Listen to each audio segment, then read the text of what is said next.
அது மட்டுமல்ல, இன்றைக்கி நீங்கள் ஃபிஜி, அதாவது நம்ம அந்த அந்த ஃபிஜி பக்கம் நீங்கள் போனீங்கன்னா, அந்த பக்கம் கடற்கரை ஓரம் போனீங்கன்னா அங்கேயும் வந்து வெள்ளை கலர் உள்ள சேனை தான் பார்க்க முடியும். அப்படி பார்த்தோம்னா இது வந்து ஒரு பசிபிக் கண்ட்ரி தான் சொல்லுவோம். அதாவது மலேசியான்றது ஒரு பசிபிக் கண்ட்ரிஸ்.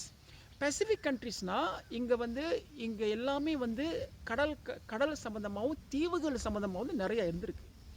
அப்படின்னா ஒரு காலத்தில் நான் சொல்கிறது 5000 10,000 வருஷம் முன்னாடி இந்த ஏரியா எல்லாமே வந்து ஒரு ஒரு நிறைய தீவுகள், அப்புறம் வந்து அங்கே உள்ள தீவுகளில் உள்ள சைன், அதாவது இந்த மணல்கள்லாம் வந்து உண்மையான வெள்ளை கலராக இருந்த மணல் தான் நம்ம சொல்கிறோம்.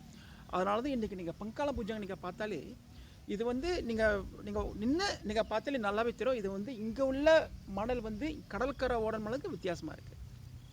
அதான் நம்ம பார்க்குறோம். ஸோ தொடர்ந்து வாங்க, ஆய்வு பண்ணுவோம். பாய் ஃப்ரம் லிம்பா பூஜாங், சிலோகுமாரன் பெரிசா.